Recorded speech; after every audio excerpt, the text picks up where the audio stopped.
This is from Jason Tucker and M. Brobke. I can't quite read that. Fun trivia fact. As of January 1st this year, all published works from 1929 are in the public domain, including Walt Disney's Steamboat Willie and A.A. Milne's second and final Winnie the Pooh book. I wrote a postcard some months ago that I think got lost in the mail as I never saw it read on the show. Oh no. Your cinematic immersion tank has prompted me to consider a similar project of my own, the adaptation immersion tank.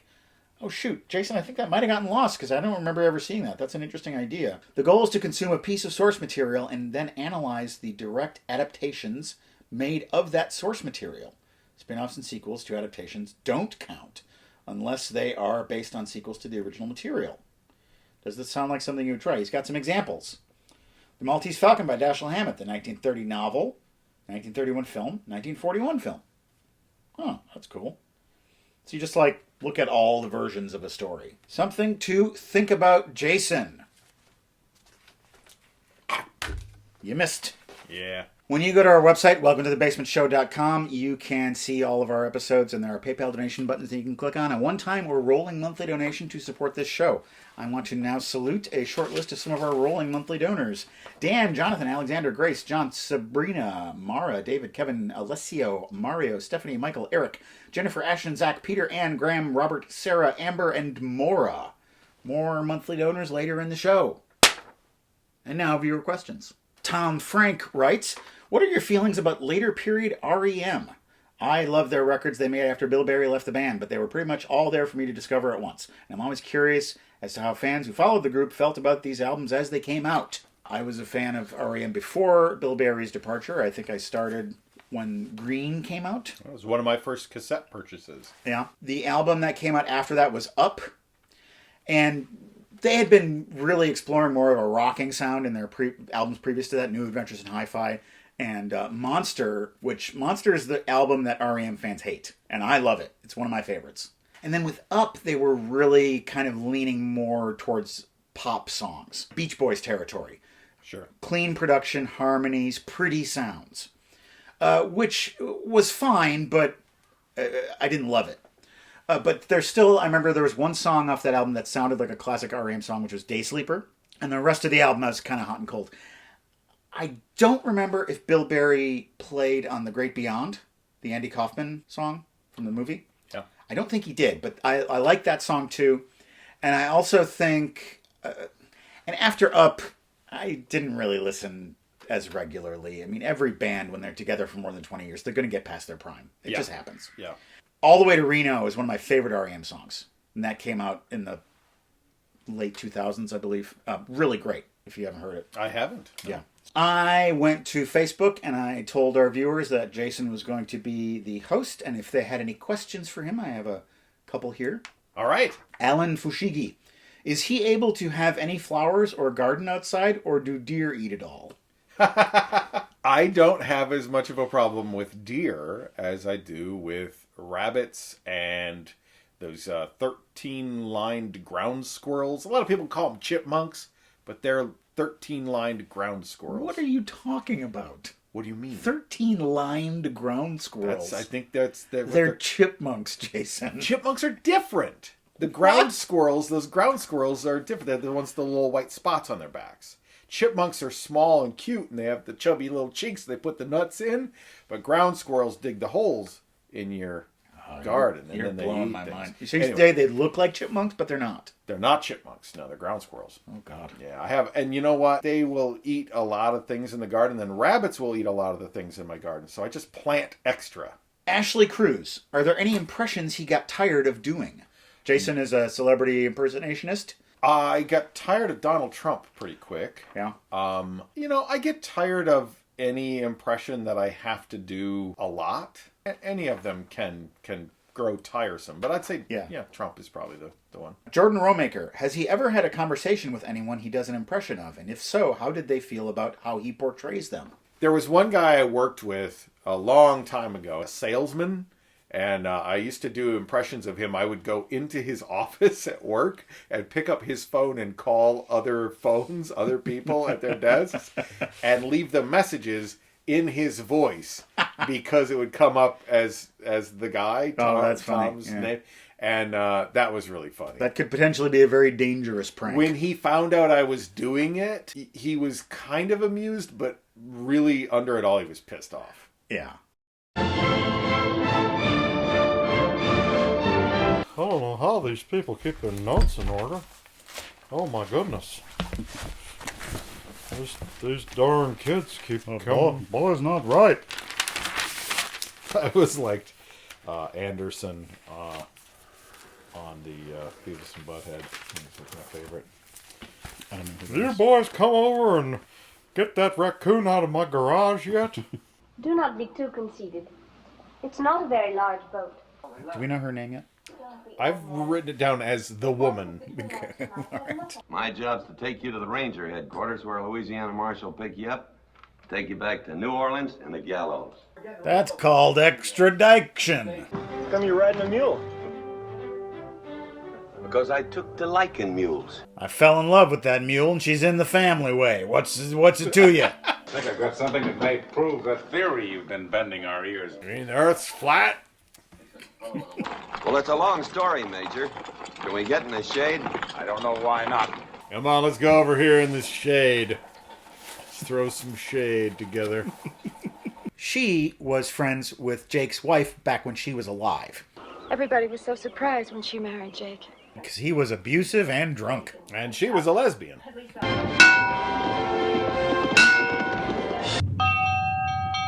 I found a new bell. This one makes a ding-ding sound.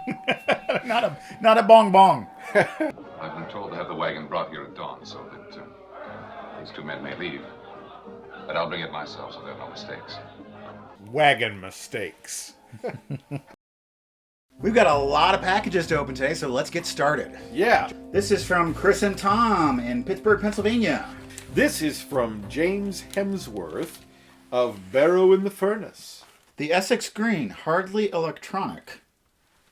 Oh. Whoa. There's a song on here called Sloan Ranger. Nice. Now I know why you sent it. Cool. I don't know what this is. Never heard of these people. Ooh, red and orange swirl vinyl. I gotta see that. Oh, yeah. Ooh. Well, that's kind of neat.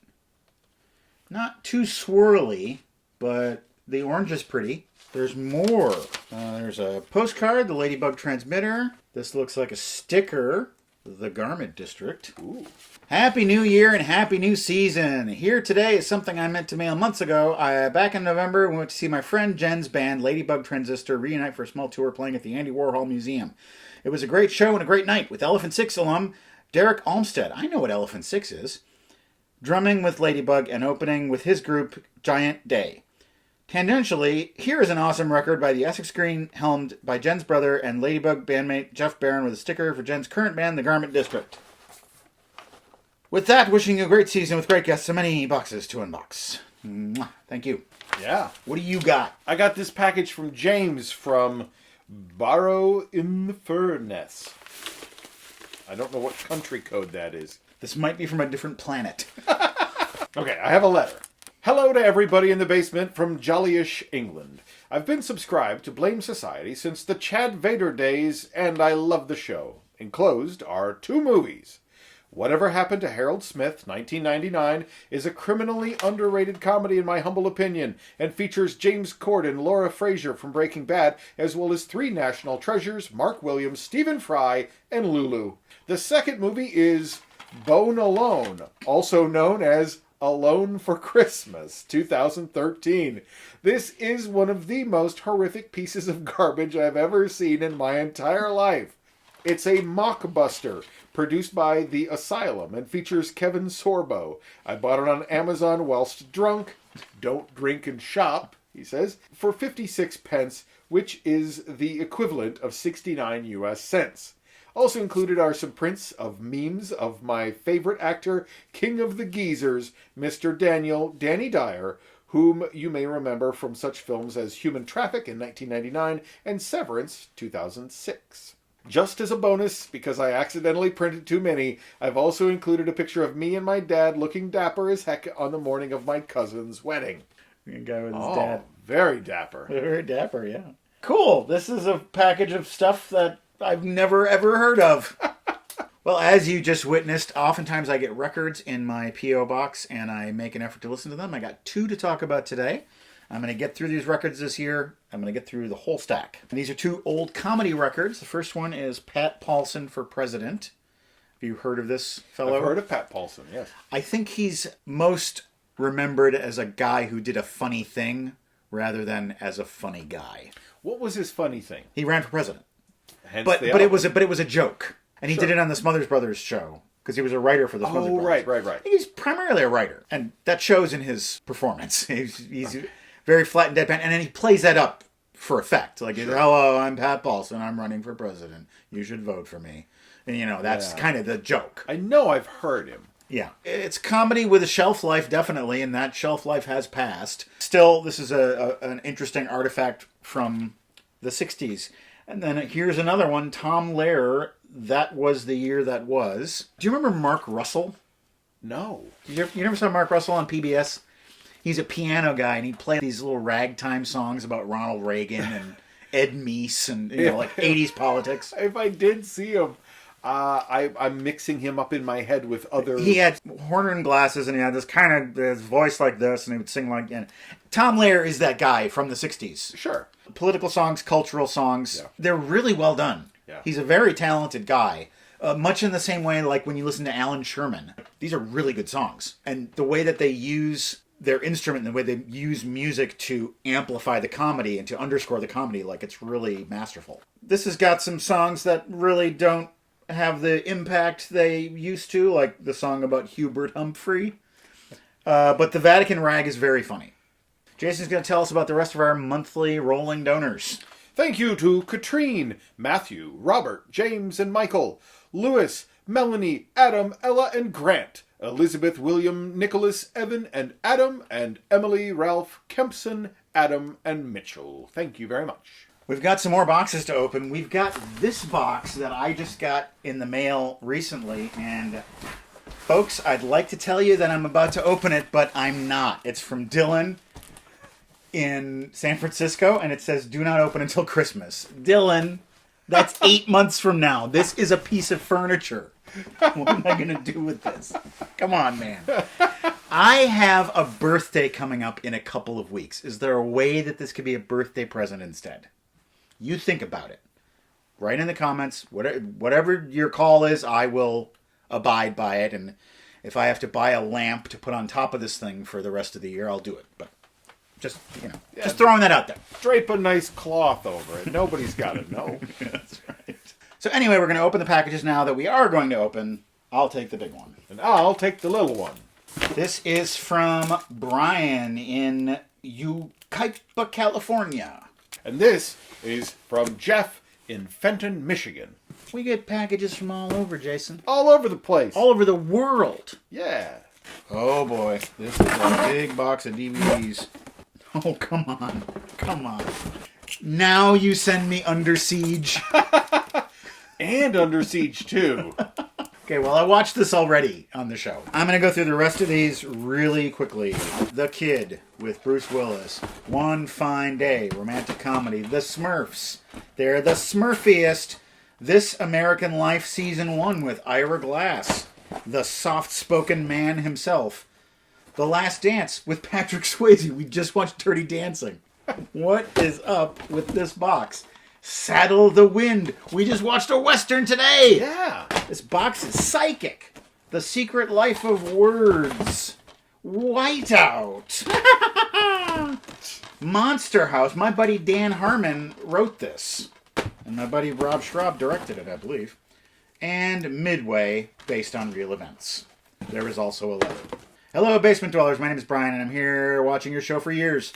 But now I've never had a reason to send something to you guys until now. My mom lives right next to Salzer's Records in Ventura, California. The record store has this deal where you can get 7 mystery DVDs for just $5. After seeing this deal, I knew this was my opportunity to A, watch movies that I had never seen before, and B, ship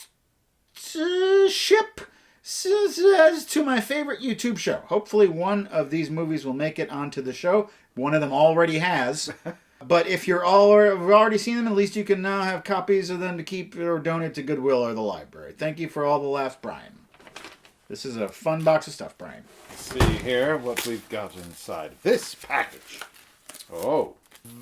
The Wizard of Speed and Time. Yes.